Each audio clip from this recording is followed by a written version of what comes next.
여호와의 날을 진노의 날로 만들지 말라. 여호와의 날을 진노의 날로 만들지 말라라는 제목으로 말씀 전하겠습니다. 하나님은 이사야 선지자에게 말일에 어떤 일이 일어날 것인지를 알려주십니다. 2절 말씀해 보시면 말일에 여호와의 전의 산이 모든 산 꼭대기에 굳게 설 것이요 모든 작은 산 위에 뛰어나리니 만방이 그리로 모여들 것이라 라고 말씀하고 계십니다. 여기 이사야 선지자가 선포하는 말일은 하나님의 나라가 완성될 마지막 때를 가리킵니다. 즉 예수 그리스도께서 육신을 입고 이 땅에 오신 초림으로부터 시작해서 예수님의 재림의 시대를 가리킨다라고 할 수가 있습니다. 히브리서 1장 1절 2절 말씀해 보시면 옛적에 선지자들 통하여 여러 부분과 여러 모양으로 우리 조상들에게 말씀하신 하나님이 이 모든 날 마지막에는 아들을 통하여 우리에게 말씀하셨으니라고 기록되어 있습니다. 구약시대에 하나님께서 선지자들 통해서 여러 모양으로 환상을 통해서도 말씀을 하시고 그리고 여러 자연 현상을 통해서도 하나님께서 말씀하시고 또 계시를 통해서도 말씀하셨는데 마지막 날 즉 종말 때에는 예수 그리스도 하나님의 아들이신 예수 그리스도를 통해서 우리에게 말씀하셨다라고 기록된 이 말씀을 통해서도 우리가 알 수 있는 바와 같이 예수님께서 이 땅에 온 그 시점으로부터 이 종말의 시대가 시작되었다라는 것을 알 수가 있다는 것입니다. 그렇기 때문에 이사야 당시의 사람들은 이사야 선지자가 말일에 여호와의 전의 산이 모든 산 꼭대기에 굳게 설 것이요 라고 선포하고 있는데 이사야 당시의 사람들은 이 말일을 볼 수가 없었습니다. 그런데도 그들에게 말일에 대해서 하나님께서 계시하시는 그 이유가 무엇입니까? 그것은 하나님의 백성들은 하나님의 나라에 대한 소망을 품고 살아야 한다라는 것을 가르치시기 위함입니다.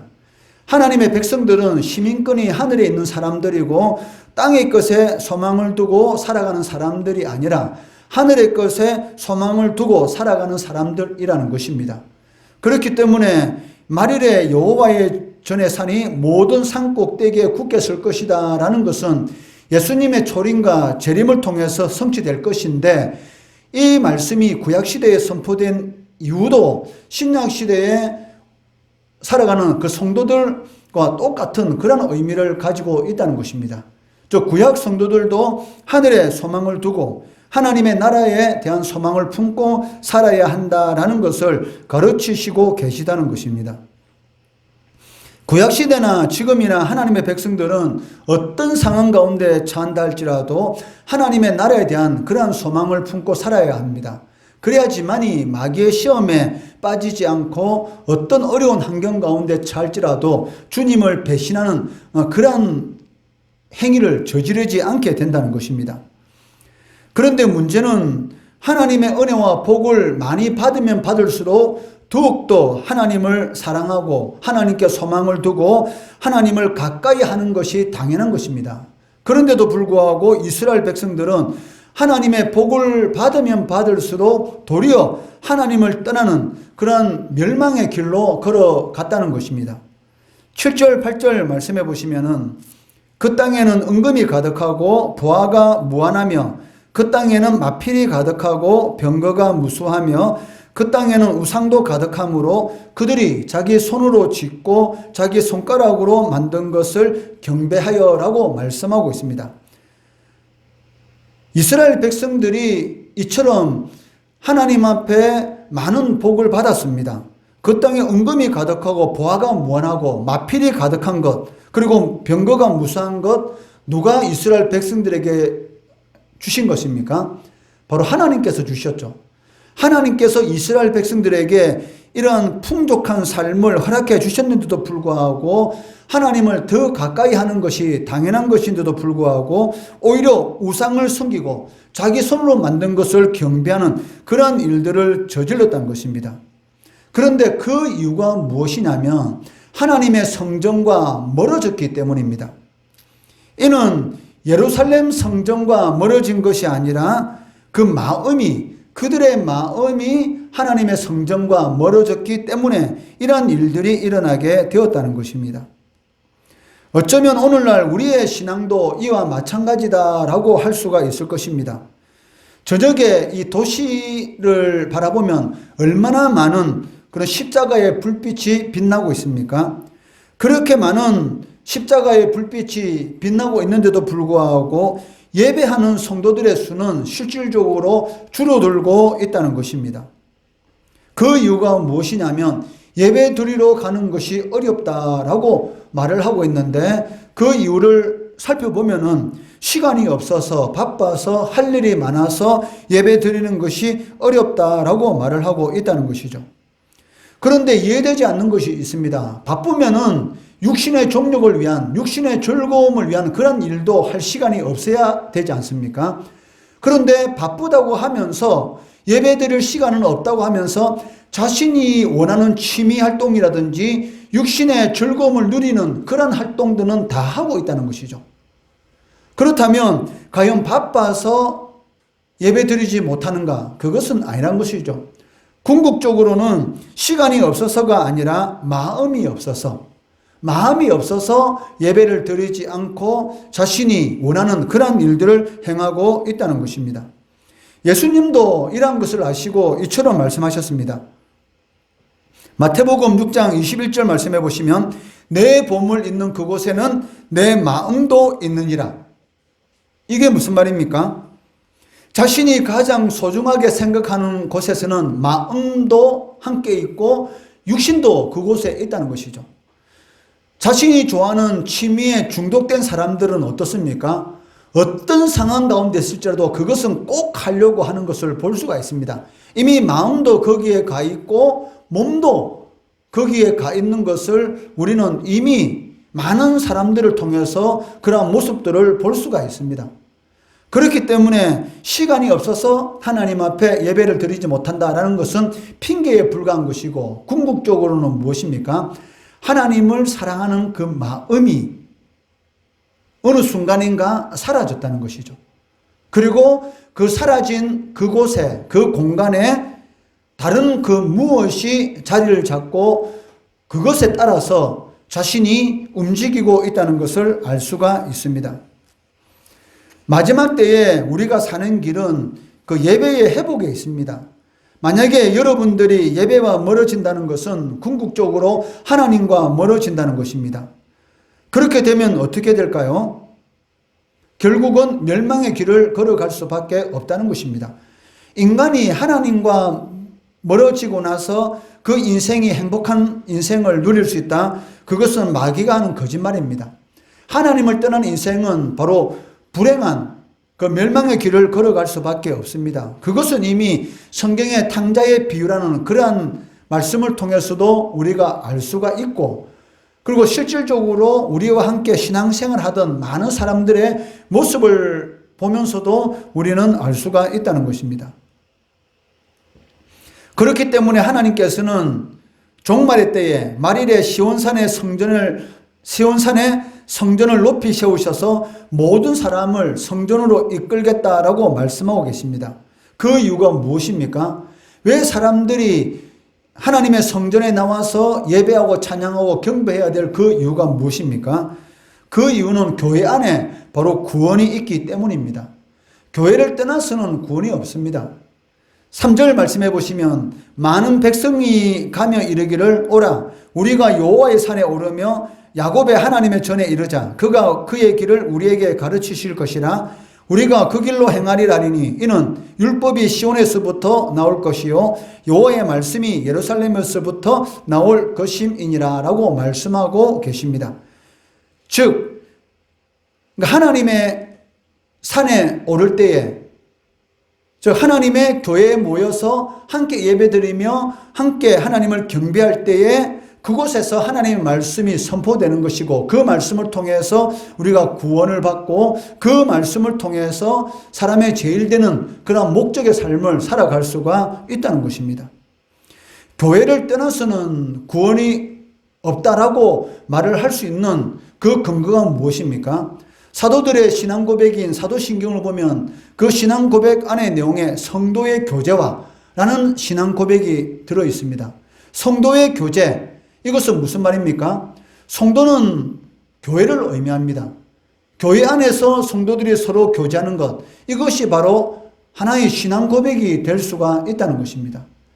모여서 하나님 앞에 함께 예배드리고 찬양하고 경배할 때에 그곳에 하나님의 은혜 역사가 나타나게 된다는 것입니다.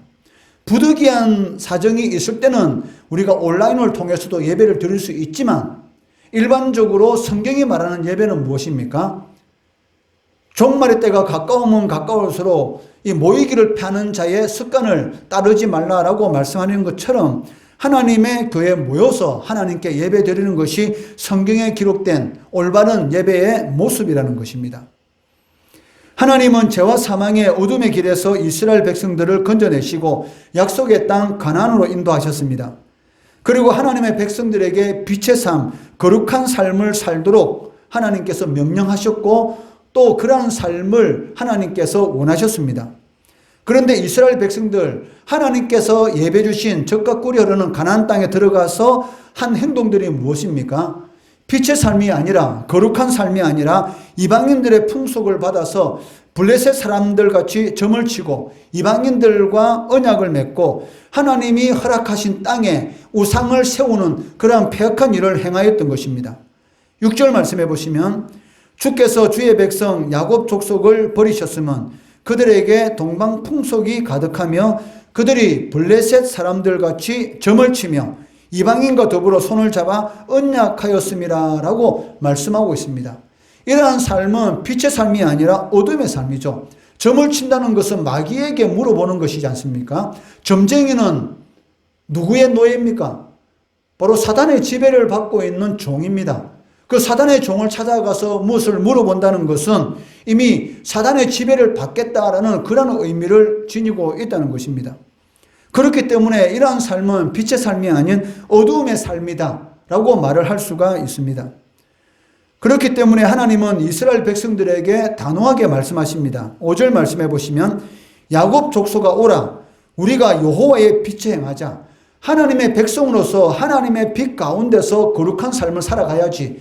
하나님의 말씀에 순종하는, 하나님의 말씀을 붙드는 그러한 삶을 살아가야 되는 것이지 어떻게 하나님 말씀을 떠나서 하나님을 대적하는 우상을 섬기는 그러한 삶을 살아가면 되겠느냐. 여호와의 빛에 행하자라고 명령하고 계십니다. 하나님께서는 죄와 사망의 어둠 속에서 신음하고 고통받고 있는 우리들을 예수 그리스도의 피로 말미암아 구원해 주셨고 그리고 하나님의 아름다운 덕을 세상 만방에 전가하도록 우리를 하나님의 사람으로 세워주셨습니다. 이것은 이스라엘 백성들도 마찬가지입니다. 이스라엘 백성들 세속적인 가치관을 가지고 살아가는 것이 아니라 하나님의 말씀을 기준으로 살아가야 한다는 것이죠. 그런데도 불구하고 세속적인 가치관, 세상 사람들이 살아가는 그러한 방식에 마음이 기울어져서 하나님을 향한 그런 신앙을 떠나게 되고 결국은 세상과 타협하고 눈에 보이는 우상을 섬기는 그러한 삶을 살아가게 되었다는 것이죠. 이러한 삶은 결국 어둠의 삶이고 하나님의 심판을 피할 수 없는 그러한 멸망의 삶이다라고 말을 할 수가 있습니다. 그렇기 때문에 하나님께서 여호와의 빛으로 행하라라고 명령하신 그 이유는 하나님의 진노에서 벗어나라. 왜 하나님의 진노의 심판을 받으려 하느냐? 그러한 심판에서 벗어나라라고 말씀하고 계시다는 것입니다. 이사야는 폐역한 유다 백성들을 향해서 여호와의 날을 선포합니다. 여호와의 날은 실질적으로는 하나님의 백성에게는 가장 복된 날입니다. 주님께서 재림하시는 날, 마지막 심판 때에 주님께서 재림하시는 날 신자들에게 있어서는 가장 영광스러운 날이요, 불신자 예수를 믿지 않는 자들에게 있어서는 가장 공포의 날, 두려움의 날이다라고 말을 할 수가 있습니다. 그런데도 불구하고 하나님의 백성들이 하나님의 말씀대로 살지 않게 되면 여호와의 날이 가장 복된 날인데도 불구하고 반대로 여호와의 날이 어떤 날이 될 수가 있습니까? 진노의 날, 바로 진노의 날이 될 수가 있다는 것입니다. 그렇기 때문에 여호와의 날을, 즉 주님께서 재림하시는 그때가 진노의 날이 되지 않도록 하라는 것입니다. 10절 말씀해 보시면 너희는 바위 틈에 들어가며 진토에 숨어 여호와의 위엄과 그 강다심의 영광을 피하라. 하나님의 영광이 여러분 삶 가운데 나타나는 것만큼 복된 삶이 어디 있겠습니까? 여러분에게서 하나님의 영광이 나타난다. 그것은 하나님께서 나와 함께 하신다는 것을 의미하시고, 하나님이 함께 하신다는 것은 모든 일에 형통한 삶을 말하는 것입니다. 그런데 하나님의 영광을 피한다. 이것은 왜 하나님의 자녀들이 하나님의 위엄과 하나님의 영광을 기뻐해야 하는데도 불구하고 그러한 영광에 대해서 바위 틈에 숨어야 하는 그 이유가 무엇이겠습니까? 바로 하나님의 폐역한 죄를 지었기 때문에 그렇습니다. 자녀가 부모에게 죄를 지으면 부모를 술술 피하지 않습니까? 부모가 모르는데도 불구하고 그 자녀는 그 부모의 모습만 보더라도 스스로 움츠러들고 스스로 피하는 것과 마찬가지로 하나님의 자녀가 하나님 앞에 폐역한 죄를 저지르게 되면 어떻게 돼요? 하나님의 영광이 임하는데도 불구하고 그것이 두려움으로 다가와서 결국은 바위 틈에 숨게 되는 것입니다. 아담이 선악과 열매를 먹고 난 이후에 한 행동이 무엇입니까? 나무 뒤에 숨었지 않습니까? 선악과 열매를 먹기 전까지만 하더라도 하나님과 깊은 교제의 그런 관계를 나누는 그런 사이였습니다. 그런데 어느 순간인가 선악과 열매를 먹기 전까지만 하더라도 하나님께서 아담아 부르면 제가 여기 있사옵니다 라고 달려나가서 하나님과 교제하고 하나님 속에서 기뻐하는 그런 삶을 살아갔는데, 선악과 열매를 먹고 나서 죄가 들어옴으로 인해서 하나님께서 아담아 어디 있느냐라고 부를 때에 아담이 한 행동은 두려움이 임함으로 인해서 어떻게 나무 뒤에 숨는 그런 모습을 볼 수가 있었습니다. 그 이유가 무엇입니까?